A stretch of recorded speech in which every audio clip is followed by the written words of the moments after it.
Today we are going to read about the one of the important topic in the immunology chapter that comes under the immune responses, that is the respiratory burst.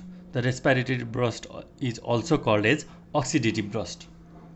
So respiratory burst is the series of reaction that occurs in the phagosome that ultimately releases the various reactive oxygen species. So in this lecture we will talk about the release of the reactive oxygen species in the phagolysosome, and the role of NADPH. We'll discuss about the chronic granulomatous disease, and we'll also discuss about the role of the lactoferrin. And in the phagolysosome, I have discussed the various series of reaction in which I have given the nomenclature of the each enzymes. So the enzyme 1 denotes the NADPH oxidase, the 2 denotes the superoxide dismutase, the 3 denotes the myeloperoxidase, the 4 is catalase or glutathione peroxidase, the 5 is glutathione reductase, the 6 is G6PD, glucose 6 phosphate dehydrogenase. So also the short forms, the GSH or the GSHG is known as the glutathione. The GSH is the glutathione in the reduced stage, whereas the GSHG is the glutathione at the oxidized stage. The HOCl is the bleach. It is also known as the hypochlorite. The oxygen with the full stop mark at the head denotes the superoxide. So this is the nomenclature you should know before starting this respiratory burst. So now I'll discuss in detail about the respiratory burst. So as I have already said, the respiratory burst is also called as oxidative burst. So it involves the release of the reactive oxygen species, and it involves the activation of the phagocyte NADPH oxidase complex in the neutrophil or the monocyte, which utilizes the oxygen as the substrate. So it plays an important role in the immune response because there is rapid release of the reactive oxygen species, and the NADPH plays the crucial role in the creation and the neutralization of the reactive oxygen species in the phagolysosome. As you can see, after the entry of the bacteria in the body, the neutrophil engulf the bacteria and creates the phagosome or the phagolysosome. Here what happens, the oxygen, we have the oxygen with the help of NADPH and the enzyme NADPH oxidase, it gets converted into the superoxide. So this superoxide, with the help of the superoxide dismutase, get converted into hydrogen peroxide,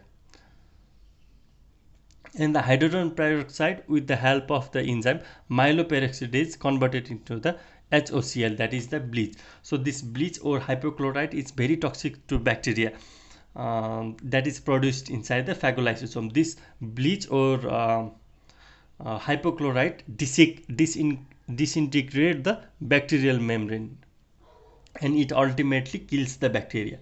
So this is the one of the important substrate, that is the bleach. It is formed in the phagolysosome, which kills the phagocyzed bacteria. So we have the hydrogen peroxide, which is very toxic to our body, so it should be converted to other substrate, that is non-toxic substrate. So the hydrogen peroxide that is present in the phagolysosome get ultimately converted into water and the oxygen with the help of the enzyme bacterial catalase.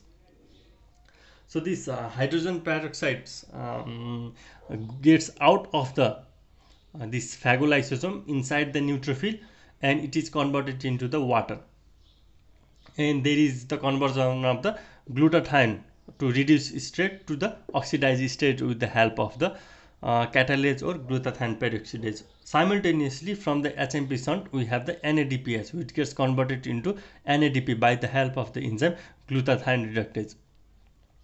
And with the so there is the conversion of the NADPH to NADP, and also NADP can be converted into NADPH during the process of conversion of the glucose 6 phosphate to 6 phosphogluconate with the help of the enzyme glucose 6 phosphate dehydrogenase. So this is the one of the important reaction that occurs in our body inside the neutrophil whenever there is engulfment of the bacteria by the neutrophil and there is formation of the phagolysosome. There is the formation of the hypochlorite from the hydrogen peroxide in the neutrophil to neutralize the bacteria. So now let us talk about the chronic granulomatous disease. So the phagocytes of the patient with the chronic granulomatous disease can utilize the hydrogen peroxidase 2 that is generated by the invasive organism and convert it to reactive oxygen species. So patients are at increased risk of infection by the catalase positive species. For example, the catalase positive species are Staphylococcus aureus and Aspergillus. We'll discuss this in detail in the microbiology chapter. So these are capable of neutralizing their own hydrogen peroxide, leaving the phagocytosis without the reactive oxygen species for the fighting of infection. So there is more chance of bacteremia in the patient with the chronic granulomatous disease because there is deficiency of NADPH oxidase.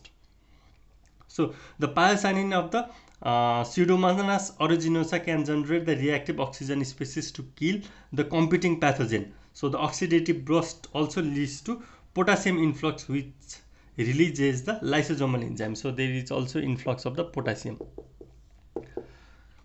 So now let us talk about the role of the lactoferrin. The lactoferrin is the protein found in the secretory fluid and the neutrophils that inhibits the microbial growth via the iron chelation.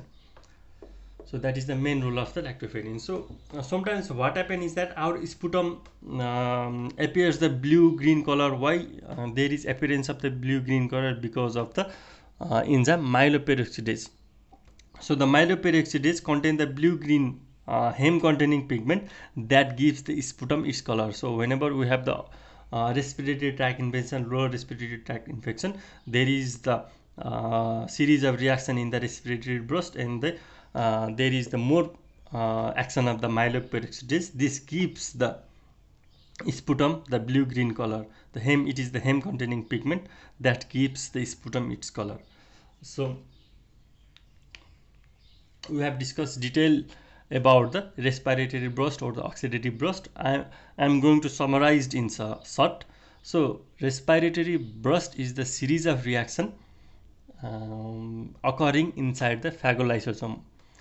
So there is the release of reactive oxygen species inside the phagolysosome, and ultimately it creates the bleach, or it is also known as hypochlorite, which is very toxic to bacteria, and it helps to kill those bacteria by the disintegrating the cell membrane.